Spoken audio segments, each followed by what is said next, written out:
பிரியமான சகோதர சகோதரிகளே, 1986 ஆண்டு ஏப்ரல் மாதம் 26 அன்றைய ஒருங்கிணைந்த சோவியத் ரஷ்யாவின் ஒரு பகுதியாக இருந்த உக்ரைனில் இருந்த செர்னோபில் என்று அழைக்கப்படக்கூடிய அணு உலையானது அதை குளிர்விக்கக்கூடிய குளிர்விப்பான் செயலிழந்து போனதால் அதனுடைய மைய பகுதி கருப்பகுதி அதிகமாக வெப்பமடைந்து வெடிக்க ஆரம்பித்தது. எனவே வல்லுநர்கள் ஒன்றாக கூடினார்கள் எப்படி இதை தடுப்பது என்று. அவர்கள் எடுத்த முயற்சிகள் அனைத்தும் தோல்வியுற்றன. ஒரே ஒரு வழிதான் இருந்தது, அந்த மைய பகுதியில் அதிகமான மணல்களை கொட்டினால் விபத்திலிருந்து தப்பிக்கலாம் என்று சொல்லி. எனவே உயிரை பயணம் வைத்து ஹெலிகாப்டரில் பறந்து பல டன் எடையுள்ள மணலை நிரப்பிய சாக்கு மூட்டைகளை அந்த அணு உலையின் கருப்பையில் மைய பகுதியில் ஒரு ஹெலிகாப்டர் இயக்குனர் ஒரு விஞ்ஞானி கொட்டினார். கொட்ட அதனுடைய தாக்கங்கள் குறைந்தது. இருப்பினும் ஏறத்தாழ 2000க்கு மேற்பட்டவர்கள் உயிரிழந்தார்கள். அண்டை நாடாகிய ஸ்வீடனுக்கும் அதனுடைய நச்சு காற்று பரவியது என்பது வரலாறு. அவ்வாறு அந்த மணலை கொட்டுகின்ற அந்த பணியில் ஈடுபட்ட அந்த ஹெலிகாப்டர் அந்த விமானிக்கு தன்னையும் அது பாதிக்கும், தன் உயிருக்கும் அது ஆபத்து என்று தெரிந்தும் அதை சவாலாக எடுத்து செய்தார். கடைசியில் அவரும் இறந்து போனார். எல்லோரையும் காப்பாற்ற வேண்டும் என்பதற்காக ஒருவர் இறந்ததை நாம் பார்க்கின்றோம். 2001 ஆண்டு அமெரிக்காவின் இரட்டை கோபுரம் செப்டம்பர் 11 தகர்க்கப்பட்ட பொழுது அங்கும் ஏறத்தாழ 3000 மக்கள் இறந்து போனார்கள் என்பது நாம் அறிந்த உண்மை. அவ்வாறு இறந்தவர்களில் 10% எரிகின்ற நெருப்பினை அணைப்பதற்காக சென்ற தீயணைப்பு வீரர்கள். எரிந்து கொண்டிருக்கக்கூடிய கட்டடம் நொறுங்கி விழும், தாங்களும் இறப்போம் என்று தெரிந்தும் இருக்கக்கூடிய மக்களை காப்பாற்ற வேண்டும் என்ற எண்ணத்தோடு உள்ளே புகுந்தார்கள், சென்றார்கள், கட்டளைகளுக்கு கீழ்ப்படிந்தார்கள். ஏறத்தாழ 10% 300க்கு மேற்பட்டவர்கள் இறந்தார்கள். இன்றைய நற்செய்தியை நாம் பார்த்தோமே என்றால், சீடர்கள் வாழ்வின் ஒரு பகுதியை ருசித்திருக்கின்றார்கள். இயேசுவோடு இருப்பதும், இயேசுவின் பணிவாழ்வில் இயேசு போதிப்பதும், அவருக்கு பின்னால் தாங்கள் இருப்பதும், இயேசு செய்யக்கூடிய வல்லமையான செயல்களை கண்டு வியப்புறுவதும், அவர் அப்பத்தை பலகி எல்லோருக்கும் கொடுக்கும் பொழுது தாங்கள் உண்பதுமாக இருந்து தன்னுடைய வாழ்வை சொகுசாக கழித்து விடலாம் என்று அவர்கள் எண்ணி இருக்கலாம். எனவேதான் இயேசு சொல்லுகின்றார், வாருங்கள் நாம் அக்கறைக்கு செல்வோம், இதே இடத்தில் இருந்தால் உங்களுடைய எண்ணங்கள் மாறி போகிவிடும் என்று சொல்லி அவர்களை மறுகரைக்கு அழைத்து செல்கின்றார். அவ்வாறு அழைத்து செல்கின்ற வழியில் இயேசுவுக்கு ஒருவேளை தெரிந்திருக்கலாம், இவருடைய நம்பிக்கையை ஆழப்படுத்த வேண்டும், இவர்களுக்கு வாழ்க்கையில் யதார்த்தம் என்றால் என்ன, வாழ்க்கையில் இன்பமும் துன்பமும் கலந்துதான் செயல்பட முடியும் என்பதையெல்லாம் உணர்த்த வேண்டிய தருணமாக இருந்தபடியினால் இயேசு அந்த இடத்தில் சற்று உறங்குகிறார். இயேசு பயணித்தது பெரிய பெருங்கடல் அல்ல, கலிலேய கடல். 13 மைல் நீளம், 8 மைல் அகலம், குட்டி கடல். அதை ஏரி என்றுதான் சொல்லுவார்கள். அந்த இடத்தில் பயணித்த பொழுது இயேசு உறங்கினார். அது வேண்டுமானாலும் உறங்கியிருக்கலாம். அப்பொழுது சீடர்கள் அலறுகிறார்கள், ஐயோ நாங்கள் சாக போகிறோமே என்று சொல்லி இயேசுவை அவர்கள் எழுப்பி அவரை திட்டுகிறார்கள். போதகரே, நாங்கள் சாக போகிறோமே, உங்களுக்கு கவலை இல்லையா என்று சொல்லி இயேசுவை கடிந்து கொள்கிறார்கள்.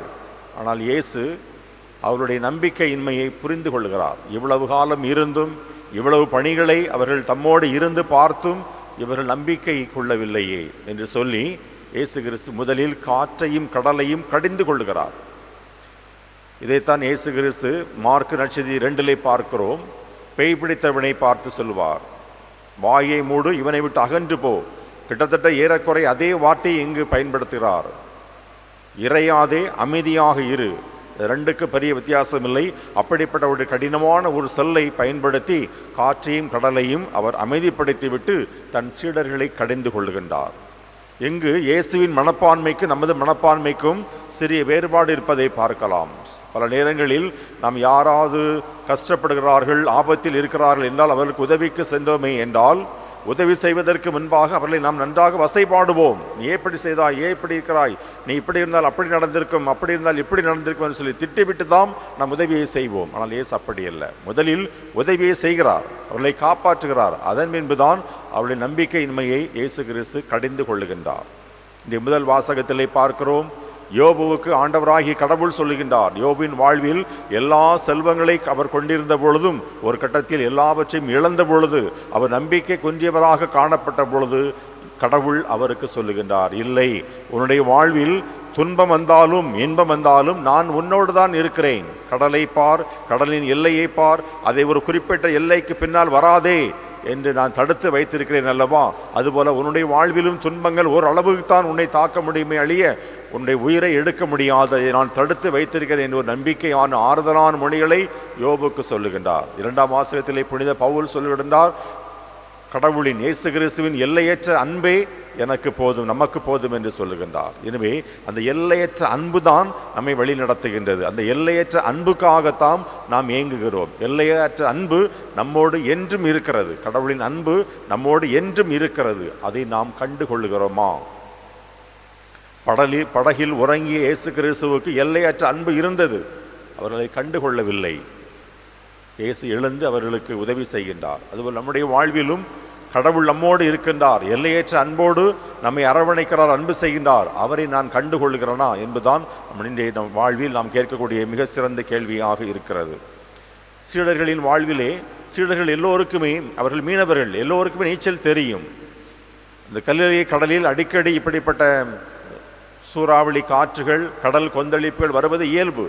அவர்கள் கொதித்து தப்பித்து பிழைக்கலாம். ஆனால் கடலையே பார்த்திராத தரையில் வாழ்ந்த இயேசு கிறிஸ்து தைரியமாக இருக்கிறார் என்றால் தந்தையிடம் இருக்கக்கூடிய அவருடைய உறவு, நம்பிக்கை, அந்த நம்பிக்கையை சீடர்கள் கொண்டிருக்கவில்லை. எனவே அவர்களுக்கு ஒரு பாடத்தையும் இயேசு கிறிஸ்து சொல்லிக் கொடுக்கின்றார்.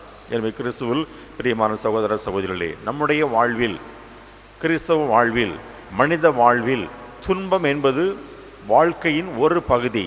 துன்பம் இல்லாத வாழ்க்கை கசந்து போய்விடும்.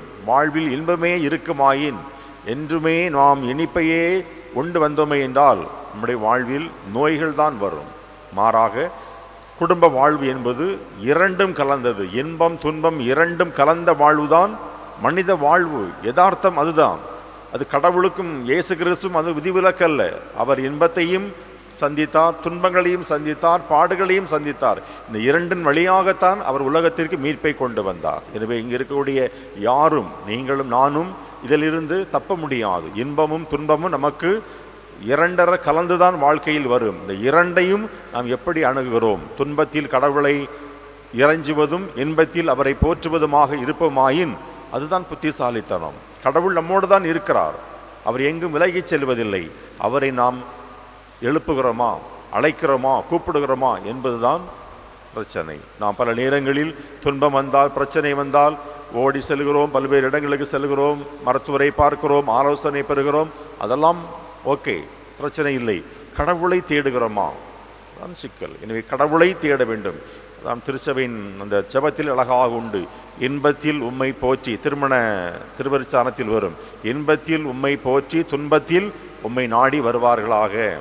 புதுமண தம்பதிகளுக்கு திருச்சபை கொடுத்திருக்கக்கூடிய ஜெபங்களில் முக்கியமான ஜெபம் இது.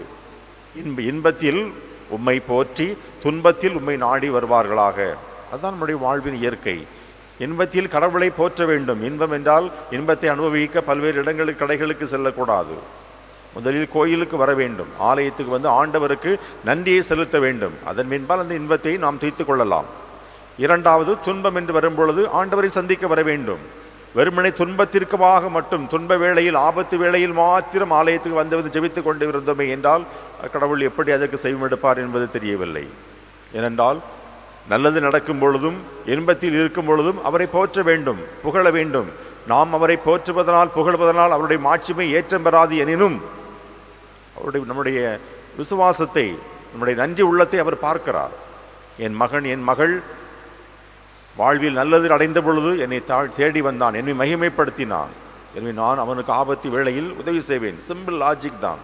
கடவுளும் கணக்கு போட்டு பார்க்கக்கூடியவர் தான். கடவுளை ரொம்ப ஏமாளியாக நாம் நினைத்து விடக்கூடாது. அவர் அன்புக்கு அடிமை. ஆனாலும் அந்த அன்பை ஊதாரித்தனமாக செலவிட்டாலும் அதில் ஒரு சில கணக்குகளை சூத்திரங்களை அவர் வைத்திருப்பார். எனவே துன்பத்தில் கடவுளை நாடி வருவோம், இன்பத்திலும் கடவுளை நாடி வருவோம், அவரை போற்றுவோம் என்ற ஒரு தாரக மந்திரத்தை மனதில் வைத்து கொண்டு சீடர்கள் துன்பத்தில் மாத்திரம் அவரை எழுப்பி கடிந்து கொள்கிறார்கள், இன்பத்தில் வாயே திறக்கவில்லை, எல்லாவற்றையும் அனுபவித்தார்கள். அப்படி இருந்துவிடக்கூடாது. எனவே நாம் இன்பத்தில் கடவுளை போற்ற வேண்டும், துன்பத்தில் கடவுளை நாடி வந்து அவருடைய உதவியை கேட்க வேண்டும். இந்த இரண்டு செய்திகளை நாம் ஒன்றாக வைத்து கொண்டு இன்பமும் துன்பமும் மனித வாழ்வில் ஒரு நாணயத்தின் இரு பக்கங்கள் போன்றவை, இரண்டையும் நாம் மீற முடியாது, இரண்டினுடைய கை சக்திகளுக்கு அப்பாற்பட்டது அல்ல. இரண்டும் வரும், இரண்டையும் சமாளிக்க, இரண்டையும் ஏற்றுக்கொள்ள, இரண்டையும் புரிந்து கொள்ள, அதனை கடக்க, புயலை கடந்தது போல, காற்றை கடந்தது போல கடவுள் கடப்பதற்கு நம்ம சக்தியை தருவார். அவரை இறைஞ்சுவோம், அவரை நாடி வருவோம், அவருடைய பாதத்தில் அமர்வோம். நிச்சயமாக எவ்வளவு பெரிய புயல் வந்தாலும், எவ்வளவு பெரிய சூறாவளி கொந்தளிப்பு வந்தாலும் அதிலிருந்து மீண்டு வர கடவுள் நமக்கு நல்ல வாய்ப்புகளை, வரனை தருவார். ஆமன்.